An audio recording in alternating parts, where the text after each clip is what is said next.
The TVWAN News is proudly brought to you by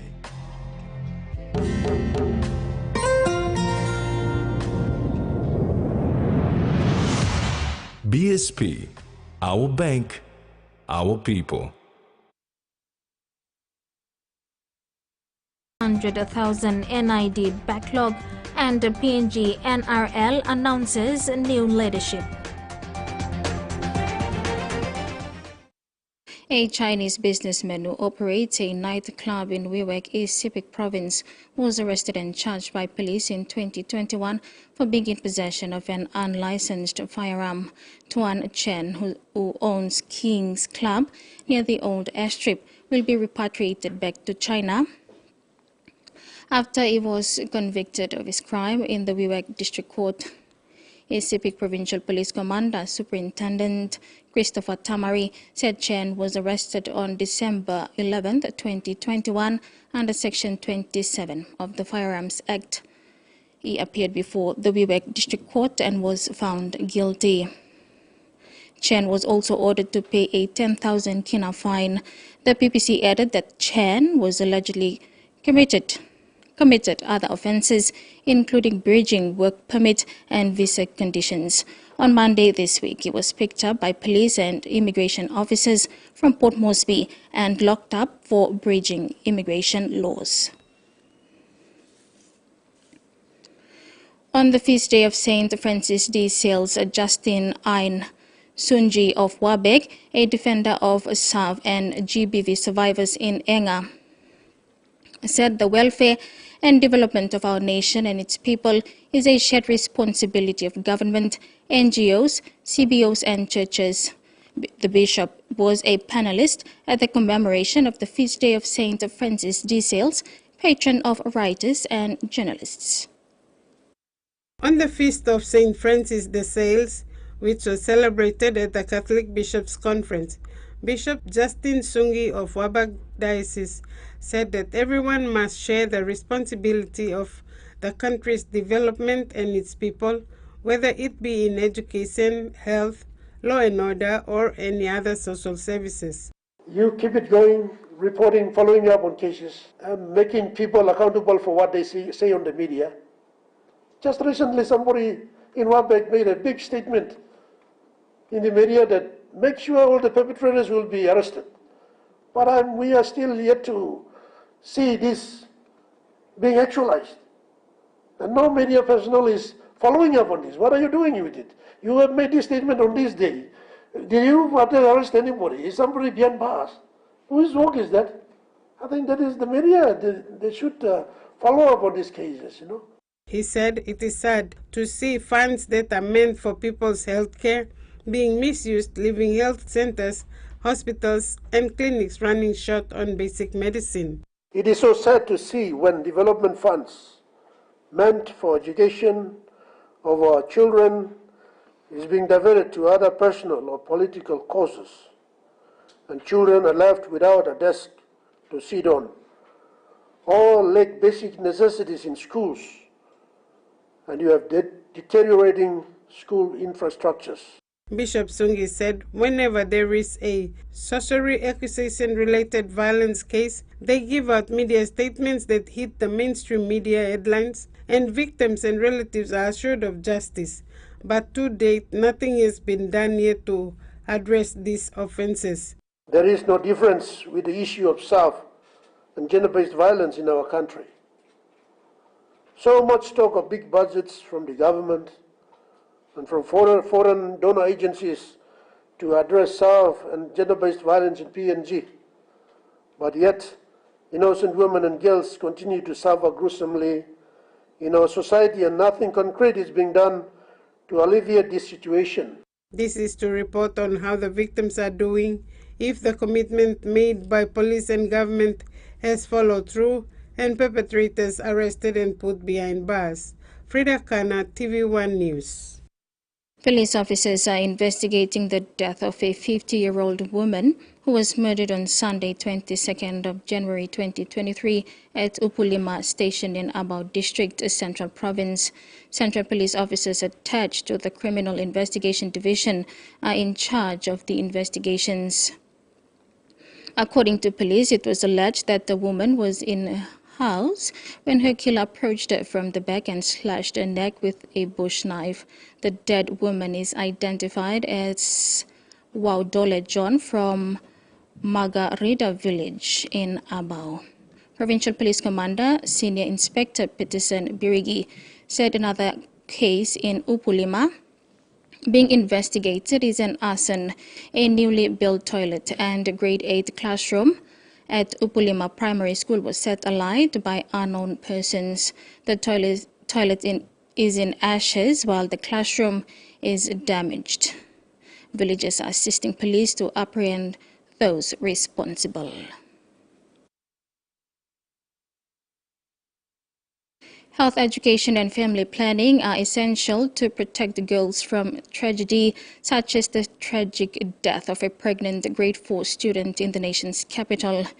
Saddened by the news of the passing of the student, UNFPA is renewing calls for quality reproductive health education in schools to prevent such tragedies. UNFPA Country Representative Mariel Sanders said she was saddened at the news of a young schoolgirl who died tragically while 7 months pregnant. Sanders said the young girl had a life ahead of her to contribute to her family and community. All of that has been lost. UNFPA is calling for better health education to teach both boys and girls about respectful and safe relationships, in addition to reproductive health information such as family planning. Sanders said no one should be denied an education, and people need to stop blaming and shaming girls who have an unintended pregnancy. She said elders have a responsibility to prevent teen pregnancies by speaking openly of the risks faced by young girls. Authorities must also insist better education and services to protect children from harm, because unplanned pregnancies can strip girls of their education and their future. NFPA supports the implementation of the comprehensive sexual education curriculum to address issues of unplanned pregnancies and gender-based violence. This includes scientifically accurate information about human development, anatomy, and reproductive health, as well as information about contraception, childbirth, and sexually transmitted infection, including HIV. It also goes beyond information by helping young people to explore and nurture positive values regarding their sexual and reproductive health and rights, with discussions about family life, relationships, culture, and gender roles that address human rights, gender equality, bodily anatomy, and threats such as discrimination, sexual abuse, and violence. Frida Kana, TV1 News. The National Capital District Commission has already started erecting a 3-kilometer perimeter fencing around the public cemetery at 9 Mile in Port Moresby. Complementing the new 4-lane road, the fence project is part of the master plan to upgrade and rehabilitate the area. The plan will feature a sealed network of access roads, new tube at the hilltops, and standardized headstones. Almost 1 kilometer of the fence was constructed already, with 2 kilometers more to go. As soon as the whole area is fenced, a contractor will remove all illegal structures over the graves and replace with standard headstones. City Manager Frank is calling on the Central and Motu Koita people to make land available for a new cemetery from which they can collect fees from burial. A drug smuggler escaped to Medang's water police at Mano checkpoint on the Bruce Jeff Chot Highway. However, he left behind a large amount of marijuana, which police confiscated in the vehicles at the location. Madang Provincial Police Commander Superintendent David Sione Jr. confirmed that the cops found at least 50 kilograms of marijuana. PPC CNA said since the establishment of the checkpoint, many drug seizures have been made and offenders arrested, charged and convicted to serve prison time. CNA added that the drugs brought in as evidence are labeled and stored with the Madang Drug Squad. Investigations continue into who is supplying the drugs to Madang.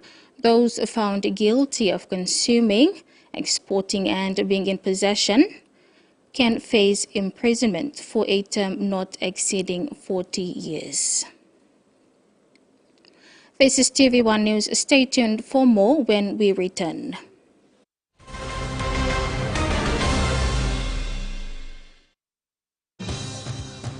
With BSP Internet Banking, you can enjoy your banking at home, at work, or wherever you are. BSP Personal Internet Banking allows you to view your accounts and transactions, transfer money, bill pay, schedule future payments, or access your bank statements. Visit your nearest BSP branch to register now. BSP Internet Banking, the smarter way to bank. BSP, our bank, our people. Open bets.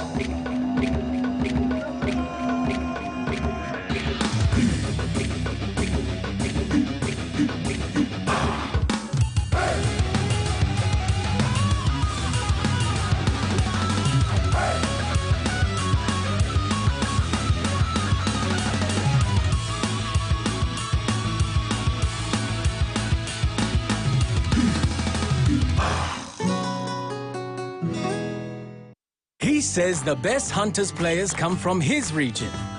So does she.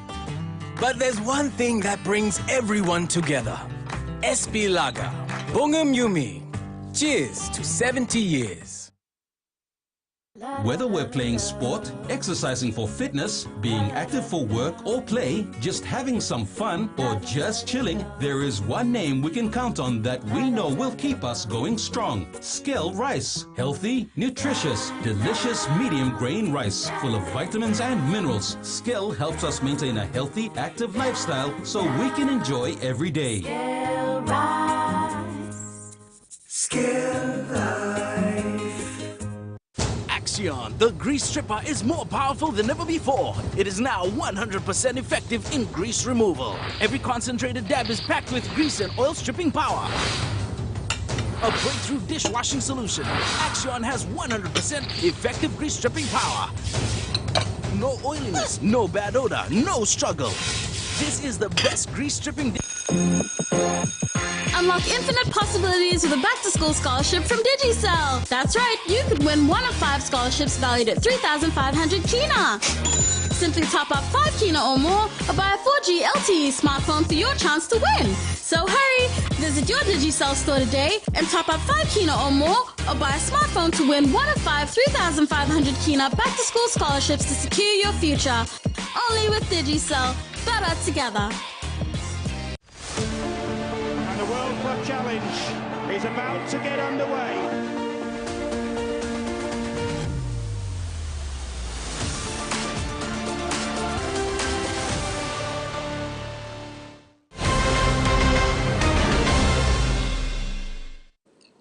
Thalassia and Kendrian Gloucester districts in West New Britain sworn in the District Procurement Committee members in Kimbe. The swearing-in ceremony was witnessed by Thalassia MP Freddie Kumai and Kendrian Gloucester MP and Opposition Leader Joseph Lelang. Turnaround time for project execution in Thalassia and Kendrian Gloucester districts in West New Britain province will be minimized with the establishment of respective district procurement committees. Thalassia MP Freddie Kumai said the procurement committee allows the district to procure and award contracts at the district level and significantly reduce the waiting time for the provincial procurement committee. Members of its District Procurement Committee were sworn in by the National and District Court Legal Counsel. Its committee was challenged to be honest, transparent, and accountable to the Constitution office they now occupy. The ceremony was witnessed by MP Kumai and Leader of Opposition Joseph Lelang. Frida Kana, TV1 News. Prime Minister James Marape recently announced the appointment of Elizabeth Genia as the new acting governor of the Bank of PNG. Marape said Cabinet appointed Mrs. Genia, being the most senior officer at the central bank, to the post after Beni Popoitai's term came to an end, with no law allowing for an extension over 6 months of the acting appointment. This is the first time a female has been given this role as the head of the central bank. Mrs. Genia has been with the bank for more than 35 years, serving at the senior level and very recently as the assistant governor. The Prime Minister clarified that it is a timely appointment based on merit and has nothing to do with Mr. Popoitai's competence. During the launch for Airstrips Agency's database, Minister for Transport and Civil Aviation Walter Schnaubelt clarified the Civil Aviation Development Investment Program, 2 projects, and which airstrips under Carib 2 are being focused on and funded. He was happy to announce that under the recent ADB arrangement with particular airports, issues have been identified to further get to the status that it should be at. The first airport under the CADAP 2 focus or funding will be Gurney Airport, where you got the asphalt servicing, new terminal building, and associated works. Number 2, Kiunga Airport, where the focus is on pavement strengthening and associated works.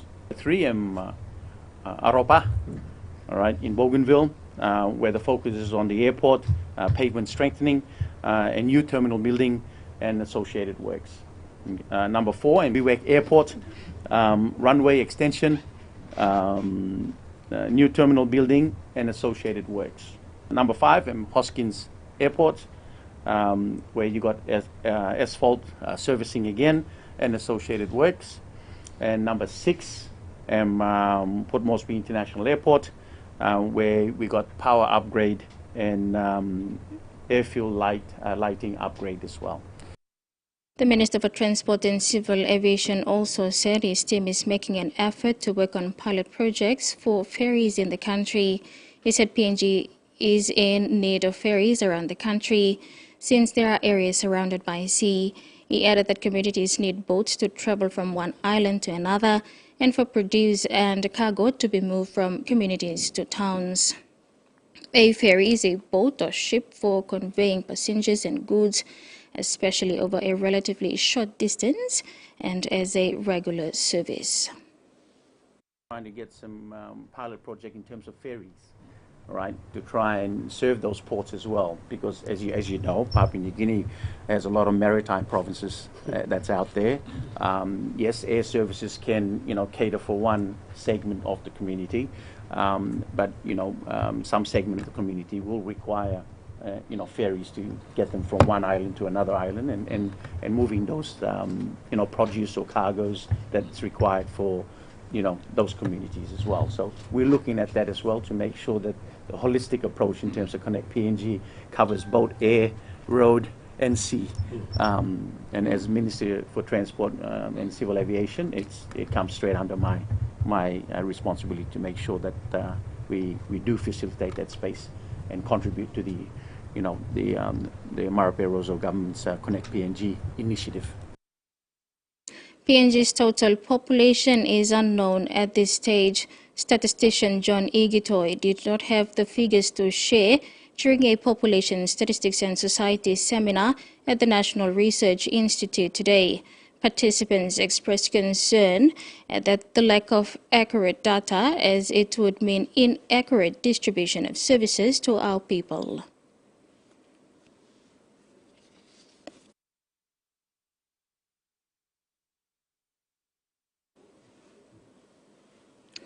And we apologize. We'll move on.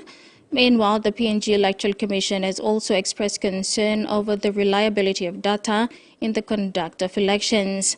PNG EC Deputy Electoral Commissioner John Kalamoro said that the PNG EC's challenge during the 2022 National General Election was the electoral roll.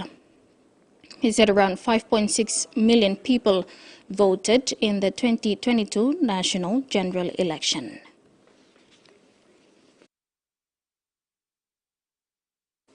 And we'll take a short break, more after.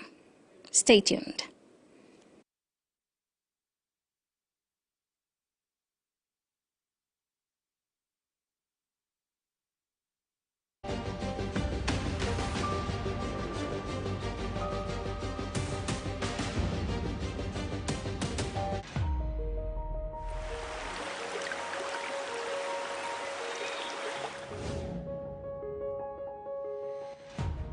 I want you to win somebody's heart. That's Naren. I never asked for your help with anything, Dad. Don't impose your expectations. I'm going to be the one who makes the final decision here.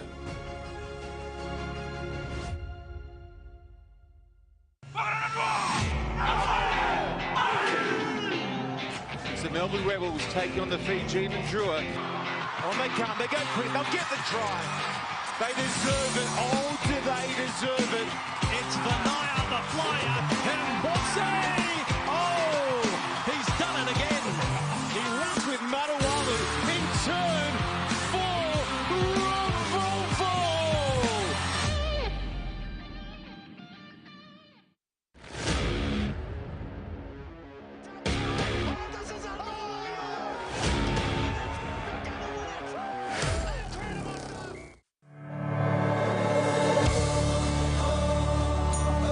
What does it mean to be a man of honor?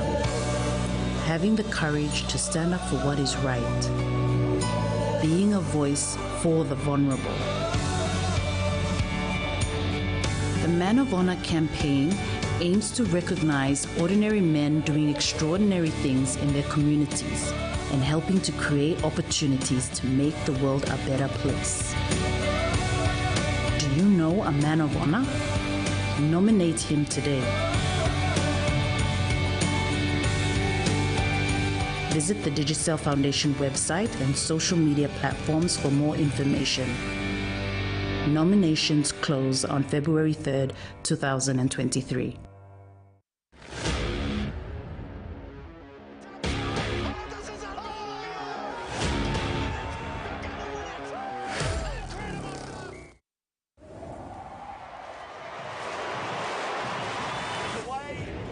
Inside the 20, Tommy Turbo, he's over again.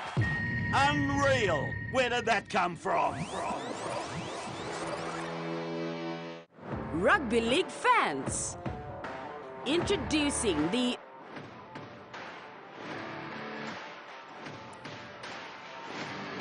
TVWAN Sports will be solely dedicated to NRL.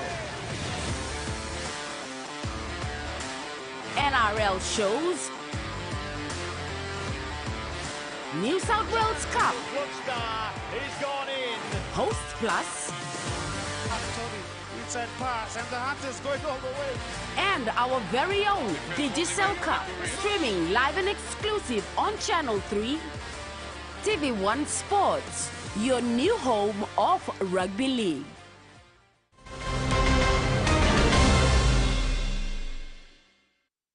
PNG's total population is unknown at this stage. Statistician John Igitoy did not have the figures to share during a Population Statistics and Society seminar at the National Research Institute today. Participants expressed concern at that the lack of accurate data, as it would mean inaccurate distribution of services to our people. Nobody really knows the population size of the country. A recent article by the United Nations suggests that PNG would be around 17 million. However, this was brushed aside by national statistician John Igito during a population statistics and society seminar at the National Research Institute today. Mr. Igito, too, did not have the figures today, but advised that the National Statistics Office will release the accurate figure by February. Obtaining accurate data of population size is important for any country. This was expressed by the participants from different government agencies, including donor partners, who were eagerly waiting for credible information from the mandated government agency, NSO. They expressed concern that the lack of accurate data would mean incorrect distribution of service delivery around the country. Prime Minister James Marape announced during November's Parliament sitting in 2022 that the national census would be conducted in 2023. The census was supposed to be conducted in 2021 before the 2022 national general elections. The last recorded census conducted in PNG was in 2011.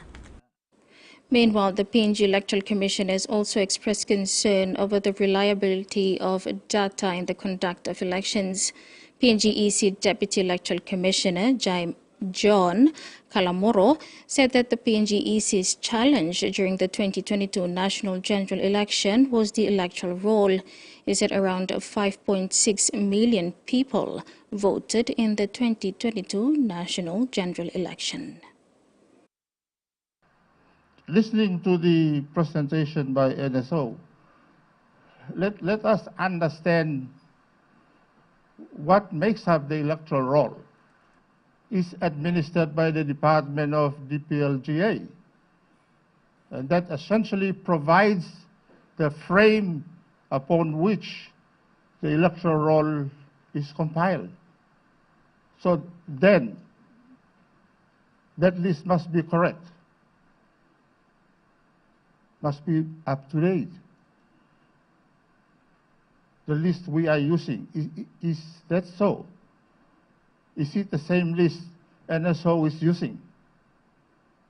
Is it the same basis NID is using? Where is the integrity of data if we don't have that right? The PNG Civil and Identity Registry has printed 2.1 million birth certificates, 1.1 million NID cards, and is currently dealing with 400,000 backlog of registration forms.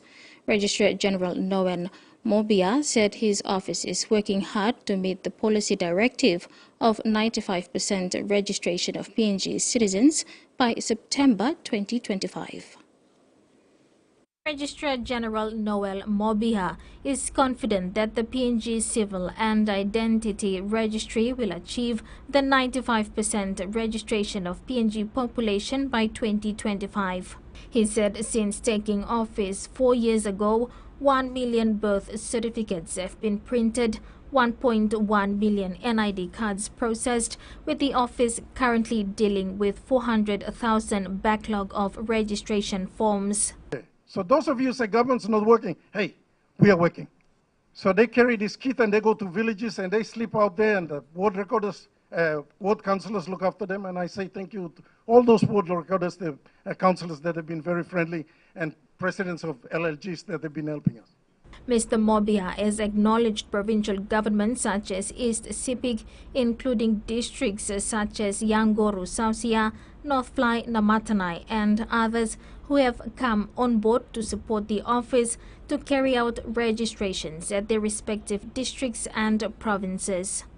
We think the system is about 2,300, 2,400 every day.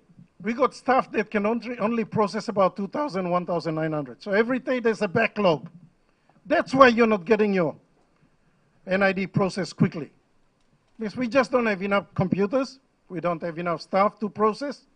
Because they got to convert your form into a same form online in soft copy for us to process further.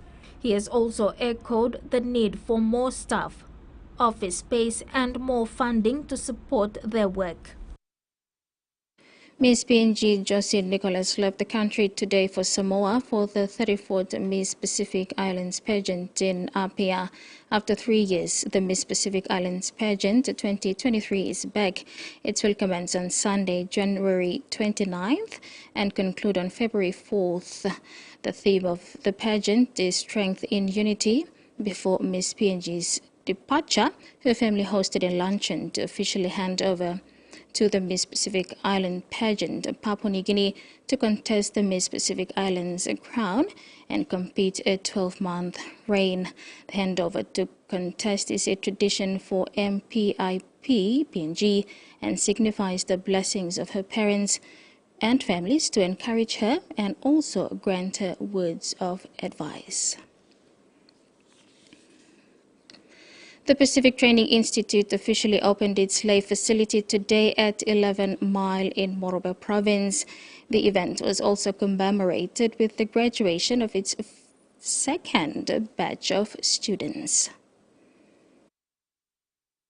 National Education Training Facility called Pacific Training Institute was opened today at Lay's 11 Mile. Construction started in 2019 and came to a conclusion in 2020, where it received its first batch of students. It was a double celebration for the new institute as they graduated 12 of the second batch of students with National Certificate 1 in Business Administration and AV equipment fitting. Operations Manager Edward Buasin said the parent company of the institute, Pacific Cranes and Engineering, noted the gap in the industry and in an effort to address it, set up the Pacific Training Institute. The trades on offer are heavy equipment fitting, light vehicle mechanic, auto electrical and business administration. PTI graduated its first batch of 9 students who successfully completed 22 weeks of training in 2022. The second batch today brings the total number of PTI graduates to 21. The Pacific Training Institute can take up to 70 students per semester. Officiating at the event as Minister for Community Development, Youth and Religion, Jason Peter, who pledged his support, saying UN Gulf will secure funding to assist the institute, as well as allocate a certain number of students from the district to take up courses there. And turning to overseas news, parts of New South Wales are counting the cost after a severe storm swept through overnight. ABC's Simran Gill reports. Operations are underway today after a bout of wild, wet weather swept across Western Sydney and along the New South Wales coastline.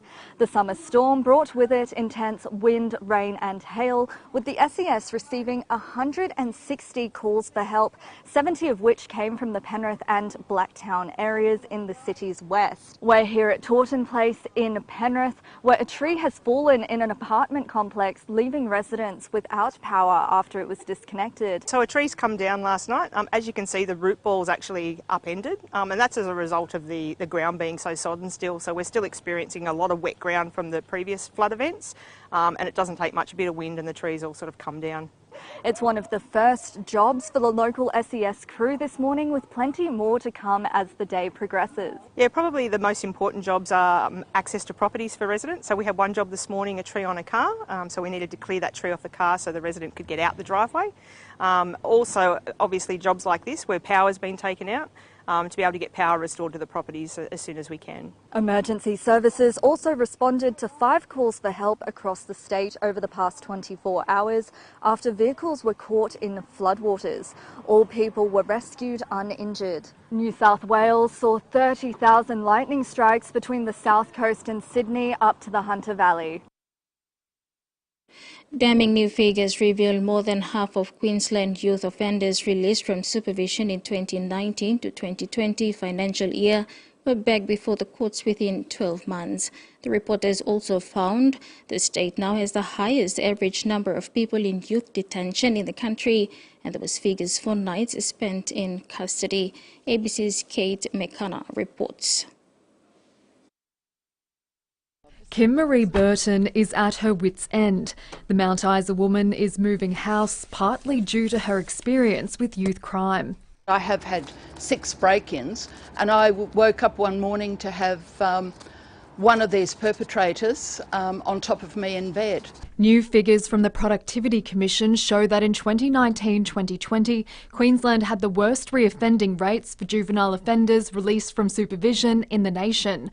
During that year, more than half of those young people returned to court within 12 months. It does show that jailing is not deterring reoffending. Dysfunctional families, substance and alcohol abuse, lack of engagement with education, and a lack of a safe home. They're some of the factors that contribute to reoffending. Since then, there's been a massive youth crime crackdown, including bail law changes. That's resulted in Queensland now having the highest average daily number of young people in detention, nights spent in custody, and detention centres at capacity. The government hasn't implemented evidence-based approaches, they've implemented political approaches. The report also reveals Queensland is spending the most of any state or territory on youth justice. And while funding was poured into detention services, it decreased for community-based services. I think it shows in 8 years the government have completely failed on all fronts. Our programs are working very well for 90% of offenders, but there are a small number who just continue to re-offend. Well, the government repeatedly says it has the toughest bail laws for young people in the nation. There have been more high-profile incidents in recent weeks, and the number of kids in the watch houses is again at crisis point. Advocates say the state needs to do more to intervene earlier to try to prevent these crimes rather than react to them. New legislation targeting youth offenders is due to be introduced into Parliament next month. Sweeping alcohol restrictions have been introduced in Alice Springs after an emergency meeting between community leaders and the Prime Minister. Anthony Albanese has given a one-week deadline for a newly appointed regional controller to determine whether further measures are needed. ABC's Charmaine Ellison reports. Yes, so there's been sustained calls for there to be more action to combat crime and alcohol-fueled violence in Alice Springs. And yesterday the Prime Minister touched down in Alice Springs with promises for more changes. Now he's announced a new regional controller for Central Australia, Darrell Anderson, who will be working with both the federal and territory governments to provide a coordinated response to crime. She'll also be reporting back to both governments next Wednesday about the possibility of introducing more alcohol restrictions to the region. Now, Chief Minister Natasha Fyles was also in town yesterday, and she's announced further alcohol restrictions in the town, including a ban on takeaway alcohol sales on Mondays and Tuesdays. Now, this will be part of a 3-month trial, which will also restrict operating hours for bottle shops in the town, and will also limit transactions to 1 per person per day. So what's the discussion around how effective these are going to be in addressing the Alice Springs crime situation? So these changes come 6 months after the intervention-era alcohol bans lapsed in the NT. Now, Chief Minister Natasha Fyles has rejected suggestions that the Territory Government was warned that the end to these restrictions would lead to a crisis. She says that the Federal Government left the Territory in the lurch. So I think it's really important for people to understand the context. The intervention caused disempowerment to Aboriginal Territorians. The point of that was to have a period of time with no alcohol in remote communities whilst alcohol management plans were developed. They were developed by community, and it was the previous coalition government that let them sit on ministers' desks in Canberra. Peter Dutton was a part of the cabinet that let Stronger Futures lapse without any other measure. So the Northern Territory government has done a huge amount around alcohol policy. We put in place a measure to support community, but I acknowledge that with 6 months of data, we need to do more, and that's why we will continue to work in this space with community, being careful that we don't disempower people over what is a legal product. Now, Federal Minister for Indigenous Australians Linda Burney also spoke this morning, and she says there could be further alcohol restrictions. These alcohol restrictions are designed for an immediate response to give some respite to the community and to the authorities that are working here. What's really important is Darrell Anderson has been appointed as a Central Australian control person that will work between the NT government and the federal government, and will provide a report in 1 week as to where we go. But I find it very difficult to see a future where there are not further restrictions on alcohol. Now, Federal Deputy Opposition Leader Susan Lee has weighed in on this issue today. She says that the lapsing of these alcohol restrictions in July last year were not the responsibility of the coalition. She says that that's happened after a change of government to the Labor government. She's also criticised the Prime Minister's visit yesterday and says it was a fly-in, fly-out affair, and that the Prime Minister should have stayed overnight to actually see what crime is like in the town. So it's definitely some hot political debate around this issue at the moment, but Alice Springs residents just want to see some change. Coming up in the sports segment with Jasmine Iru, PNG NRL appoints new leadership. And taking us to the break is the weather forecast for the next 24 hours.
Experience a convenient and smarter way to do your banking with BSB Mobile Banking. You don't have to leave the office or your home to pay for bills. You can view your account balance, transfer funds, top up phone credits, or purchase EasyPay units wherever you are. Visit your BSB branch today to register now for BSB Mobile Banking. BSB Mobile Banking, the smarter way to bank. BSB, our bank, our people. When you're spending time with family, when you've got a big day ahead, when you have given it all you've got, when you're putting on a feast, that's when you want the best. That's when you want flame rice. New flame rice. Win him, Olgeta. He says the best Hunters players come from his region. So does she. But there's one thing that brings everyone together. SB Lager. Bongum Yumi. Cheers to 70 years.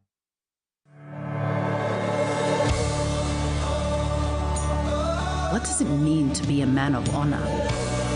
Having the courage to stand up for what is right. Being a voice for the vulnerable.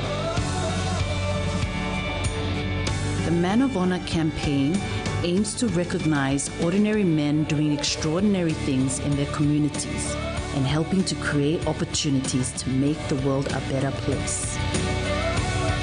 Do you know a man of honor? Nominate him today.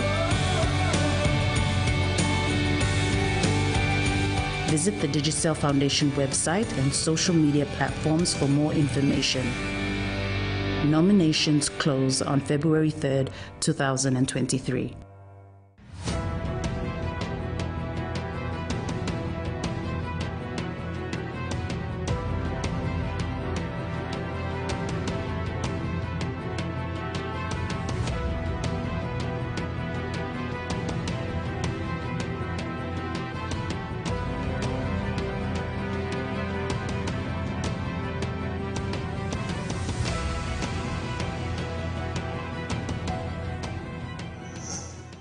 All aboard the Amazing Race Charter!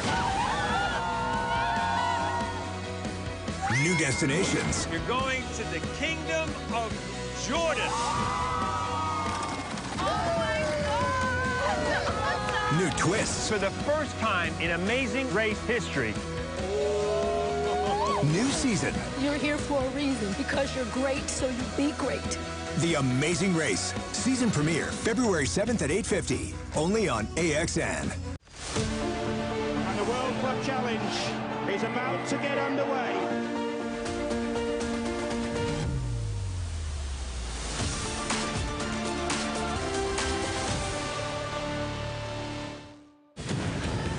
Get ready. This is the greatest thing I've ever seen in my entire life. For more. LOL. Knockouts. We don't award points for style, but I think we should. ROFL.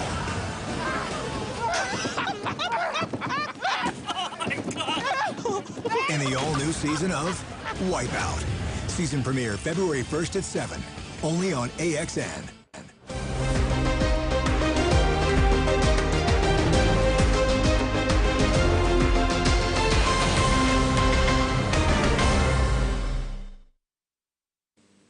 Welcome back.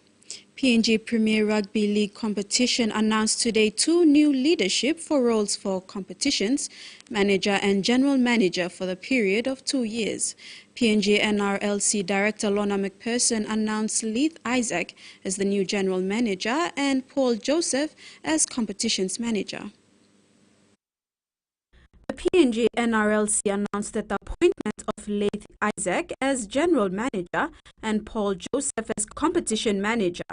The term of the appointment is for a period of 2 years. PNG NRLC Director Lorna McPherson said Isaac has joined with over 10 years of experience in public and private sector service, including international development, and has a strong experience in the sports space, having worked previously with Team PNG and the 2015 Pacific Games. Joseph, on the other hand, brings experience in rugby union, having been a player to a coach and now administration. We're really excited and very fortunate as a competition to have such qualified personnel to go into the 2023 season. As a team continues to be assembled with a new strategic approach, which I think we're going to discuss later on this year, we're really optimistic about the impact having the right people to run the right competitions and right across the whole of Papua New Guinea as well. She added that this appointment delivers a vision that the chairman and the board of directors have for the NRLC. Former competition manager and PNG RFL CEO Stanley Hondina spoke on the alignment of the PNG NRLC to the greater plans and vision for rugby league going forward. Welcoming you both to the team. You guys are not new to the sport. You've been in the sporting circles, regardless of what sport you've been with. It's all the same. The sport is the sport. On behalf of PNG RFL, I think we open humbly welcome you both to the team and looking forward to the skill set and the contribution that you will bring to the game going forward. In the process of getting into the professional space on behalf of PNG RFL, I think we've been working on some strategic plans. So in the weeks to come and the months, we will be announcing and unpacking those plans. PNG NRLC will be launching its first ever 5-year strategic plan 2023 to 2027 in March. The general manager will be expected to lead his team to implement this strategic plan. The announcement comes as the first of several strategic changes for the competition this year prior to kick-off in April. The PNG Premier Rugby League competition have passed their condolences to the family of late Toxi Nema. Late Nema previously worked with the Enga provincial government as the provincial sports and youth coordinator and moved to the head coach for Enga Miox. He then joined Wabeg RFL and left for PNG RFL as the national RL development officer. PNG RFL CEO Stanley Hondina, on behalf of the PNG RFL board and all the other boards of the whole rugby league family, passed their condolence to the family and the relatives of the late Toxi, saying he was a great man who was behind the game development until the time of his passing. The two new appointments for PNG Premier Rugby League competition was Leith Isaac as the new general manager and Paul Joseph as competition manager. Both spoke highly of the new roles and are looking forward to working with the team to share ideas and strategic plans. The PNG RFL board, as well as the PNG NRL competition board as well, under the chairmanship of Adrian Chow, to be able to come up with something that I think the sport has been waiting for, which is the strategic plans that CEO has already alluded to. Also, I think we come in now at a strategic time where I think there has to be implementation of the strategic plan. It's fitting now as we move on to the next couple of years to implement the strategic plan that the board has come up with. And we are happy to be part of that growth. I think it's all about uplifting the game now. We spoke briefly on how we want to lift the game to the next level, pathways. Looking forward to this new role that I've been given. I also thank the board chairman, Adrian Chow, for having the confidence in myself. Rugby league is, it's a sport. As we all know, it's the #1 sport in the country, and despite my affiliation to the other code, rugby's always been there. So it was a tough decision to make, but I'm happy and I'm challenged. And that ends the sports segment. Over to you, Jemima. Thank you, Jasmine. Before we go, remember to apply the following simple measures to prevent transmission of the coronavirus. Regularly wash your hands with soap and water, cough or sneeze into your elbow, and exercise social distancing. If you are feeling sick, please stay at home. You can also call the COVID-19 hotline number for more information or assistance. Thanks for your company. Bye for now.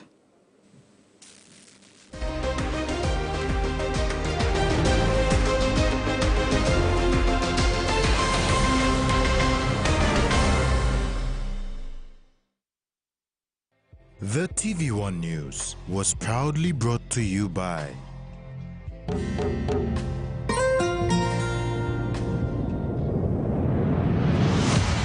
BSP, our bank, our people.